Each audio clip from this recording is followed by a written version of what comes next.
Hello everyone. आज हम अर्थशास्त्र क्लास 10th के पहला चैप्टर में देखेंगे दूसरा पार्ट। पिछले पार्टों में हम लोगों ने देखा कि अर्थव्यवस्था का अर्थ क्या होता है, अर्थशास्त्र क्या है, इसके पितामह कौन है। उसके बाद हमने देखा कि किस तरह से किस पर किसका अधिकार रहेगा, इनकी स्वामित्व के आधार पर विश्व में अर्थव्यवस्था को 3 भागों में बांटा गया है। वहीं पे हम अभी यानी कि दूसरे पार्ट में देखेंगे कि विकास के आधार पे, यानी कि विकास के आधार पे जो है अर्थव्यवस्था को कितने भागों में बांटा गया है, उसका क्या इस प्रकार से प्रभाव देखने। जैसे कि अगर बात करते हैं अर्थव्यवस्था को, हम अगर विकास के आधार पे बात करें तो विकास के आधार पर अर्थव्यवस्था को मुख्य रूप से 2 भागों में बांटा गया है।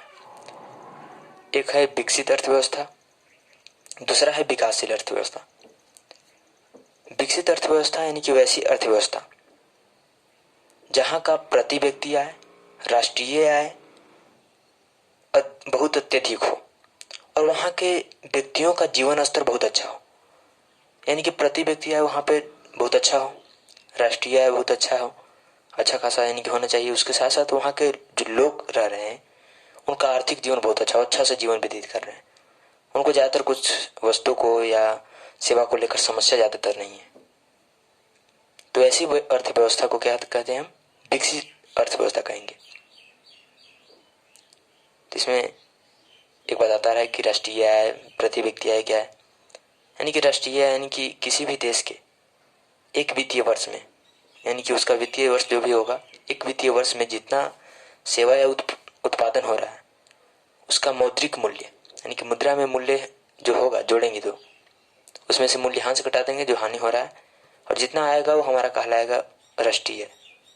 तो राष्ट्रीय आय और राष्ट्रीय आय में अगर हम जनसंख्या से भाग दे देंगे तो हमारा प्रति व्यक्ति आय निकल जाएगा।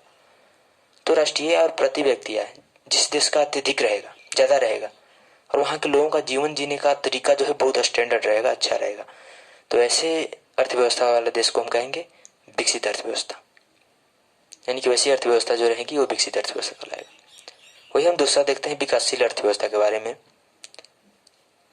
जैसे कि विकसित अर्थव्यवस्था में एग्जाम्पल स्वरूप ले लें तो अमेरिका हो गया, ब्रिटेन हो गया, फ्रांस हो गया, जापान हो गया, ये सब जो देश है विकसित अर्थव्यवस्था के अंतर्गत आता है।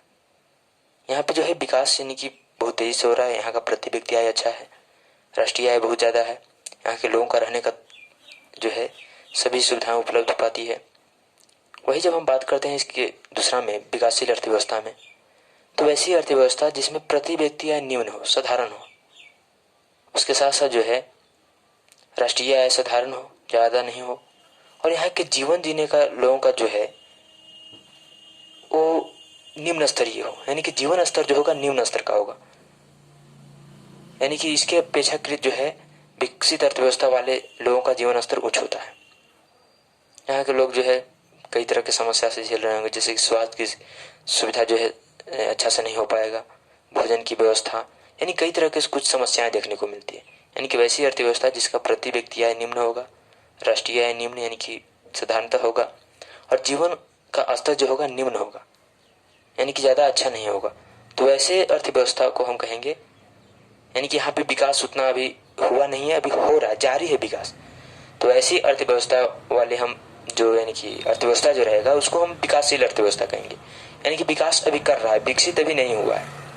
इस प्रकार से जो है 2 भागों में विकास के आधार पर अर्थव्यवस्था को बांटा गया है, एक विकसित और दूसरा विकासशील। विकासशील में जैसे कि हमारा देश खुद है, भारत हो गया, उसके साथ साथ श्रीलंका हो गया, बांग्लादेश हो गया, पाकिस्तान हो गया, नेपाल हो गया, ये सब जो देश है वो विकासशील अर्थव्यवस्था के अंतर्गत आता है। और विकसित अर्थव्यवस्था में देख लीजिए,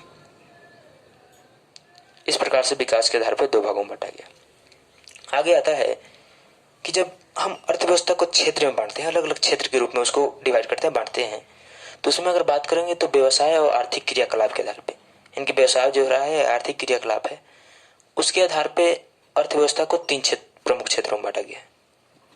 जैसे कि पहला क्षेत्र को कहा जाता है प्राथमिक क्षेत्र। देखेंगे यहाँ पे प्राथमिक क्षेत्र जिसको हम कृषि क्षेत्र भी कहते हैं, यानी कि वैसा क्षेत्र जिसमें कृषि से संबंधित आर्थिक गतिविधियों होती हैं, और सभी जो है कृषि क्षेत्र के अंतर्गत आएगा। जैसे कि मछली पालना, खेती करना, खनन करना, वानिकी मतलब जो मानव के द्वारा वन लगाया जाता है, वानिकी कहलाता है। ये सब जितना भी होगा, ये सब जो है आपको प्राथमिक क्षेत्र के अंतर्गत आएगा। यानी कि वैसा क्षेत्र जो कृषि से संबंधित हो, कृषि से संबंधित क्रियाकलाप से संबंधित हो, तो वो सभी क्षेत्र जो है वो आर्थिक यानी कि प्राथमिक क्षेत्र के अंदर आएगा। और ये कृषि से मूलतः संबंधित है, इसलिए इसको दूसरा नाम दिया गया है कृषि क्षेत्र भी। तो इस पर ध्यान देना कि यानी कृषि से संबंधित जितना भी रहेगा वो कृषि क्षेत्र के अंतर्गत आएगा। ये ऑब्जेक्टिव के लिए बहुत ही इंपॉर्टेंट है। तो इसमें जैसे कि बताएं कि खनन हो गया, खनन करेंगे, खुदाई हो गई, जो खनिज निकलता है, जो भी निकाला जाएगा, तेल निकाला जाएगा, तो भी आपको प्राथमिक क्षेत्र के अंतर्गत आएगा। या आपको खेती कर रहे हैं वो प्राथमिक क्षेत्र, पशु पाल रहे हैं, जानवर पाल रहे हैं, वो भी आपको कृषि क्षेत्र के अंतर्गत आएगा। उसके साथ साथ मत्स्य पालन, मछली पाल रहे हैं, वो भी कृषि क्षेत्र के अंतर्गत आएगा। उसके बाद यानी कि जंगल लगा रहे हैं, जंगल यानी कि अपनी तरह से मानव जो लगा रहा है, वो भी आपको कृषि क्षेत्र के अंतर्गत आएगा। ये आपको हो गया पहला क्षेत्र। दूसरा क्षेत्र है कि वैसा क्षेत्र जो उद्योग से संबंधित हो, जैसे कि विनिर्माण, निर्माण, विद्युत, गैस, ये सब जो है द्वितीय क्षेत्र के अंतर्गत आएगा।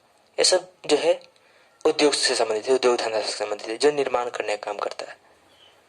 तो जो उद्योग से संबंधित रहेगा वैसे क्षेत्र को जो है हम औद्योगिक क्षेत्र या द्वितीय क्षेत्र कहेंगे। यानी कि द्वितीय क्षेत्र का दूसरा नाम औद्योगिक क्षेत्र है, क्योंकि उद्योग से संबंधित जितना भी गतिविधि हुआ वो द्वितीय क्षेत्र के अंतर्गत आएगा। जिसमें बताया भी कि आपको हो जाएगा विनिर्माण, यानी कोई वस्तु को फिर से निर्माण किया जा रहा है, निर्माण हो जाएगा। विद्युत, गैस, उसके साथ साथ जल की आपूर्ति किया जा रहा है, ये सभी जो है आपको द्वितीय क्षेत्र के अंतर्गत आएगा। वही जो तीसरा जो अंतिम क्षेत्र है वो कहलाता है सेवा क्षेत्र। यानी कि वैसा क्षेत्र जिसमें सेवा से संबंधित गतिविधियां होती हैं।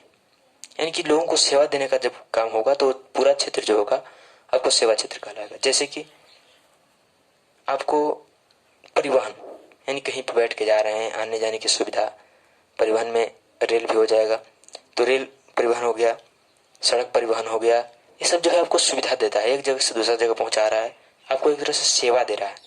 तो सेवा देने का काम जो भी रहेगा, गतिविधि रहेगा, क्रियाकलाप होगा, वो सभी सेवा क्षेत्र जो है आपको यानी कि तृतीय क्षेत्र। इसलिए सेवा से संबंधित सभी क्षेत्र यानी कि तृतीय के अंतर्गत आएंगे, इसलिए तृतीय क्षेत्र को सेवा क्षेत्र भी कहा जाता है। जैसे में बैंक हमको सेवा देने का काम करता है, वहां पे जाते हैं, हमको पैसा उपलब्ध कराता है, पैसा जमा करने की सुविधा देता है, सेवा देता है, बैंक हो जाएगा आपको सेवा क्षेत्र के अंतर्गत।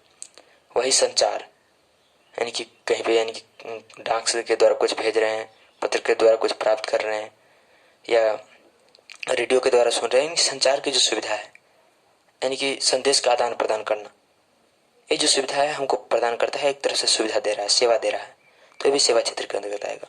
प्रशासन जो कि हमारी रक्षा करता है, हमको सेवा देने का काम करता है। प्रशासन भी जो है जो सेना है, उसके साथ साथ जो पुलिस होते हैं, सभी जो है सेवा क्षेत्र के अंतर्गत आएंगे, क्योंकि हमको सेवा दे रहे हैं। उसके साथ साथ जो है संचार हो गया, भंडारण हो गया, यानी कि भंडारण किया जाता है तो लोगों को वहां पे सेवा दिया जाता है। ठीक है, वहीं पे हम बात करेंगे व्यापार, यानी कि व्यापार के माध्यम से जो है लोग सेवा देने का काम करते हैं। यानी कि एक जगह से सामान दूसरी जगह लान के पहुंचा रहे हैं, उससे लोगों को जो है सुविधाएं उपलब्ध हो पा रही है, एक तरह से सेवा दे रहे हैं। तो भी जो आपको है व्यापार भी सेवा क्षेत्र के अंतर्गत आएगा। तो हम लोगों ने इस पार्ट में देखा कि विकास के आधार पर दो अर्थव्यवस्था होता है, विकसित अर्थव्यवस्था, विकासशील। विकसित में होगा कि प्रति व्यक्ति आय और उसका जो राष्ट्रीय आय हो बहुत उच्च होगा, वहाँ के जीवन जीने का तरीका लोगों का उच्च होगा। और वही विकासशील में निम्न होगा, प्रति व्यक्ति आय भी और राष्ट्रीय आय भी, जीवन जीने का तरीका भी। और विकासशील में यानी कि अभी विकास कर रहा है, विकसित मतलब वो पहले से विकसित हो चुका है। ये दोनों जो है अर्थव्यवस्था में अंतर देगा। वही हम लोगों ने देखा अर्थव्यवस्था के क्षेत्र में अगर बात करें तो व्यवसाय के आधार पे, आर्थिक गतिविधि के आधार पे 3 देखा। प्राथमिक क्षेत्र जो कृषि से संबंधित क्षेत्र रहेगा वो प्राथमिक क्षेत्र हो जाएगा। खनन हो गया, पशुपालन जो भी यानी कि होगा। दूसरा देखा हम लोगों ने जो उद्योग से संबंधित होगा वो द्वितीय क्षेत्र कहलाएगा। तीसरा देखा जो सेवा से संबंधित होगा तृतीय क्षेत्र कहलाएगा। तो आज के इस पाठ में जो है इतना ही। अगले पाठ में हम लोग देखेंगे अध्याय के अगले जो मुख्य बातें हैं उसके बारे में चर्चा करेंगे।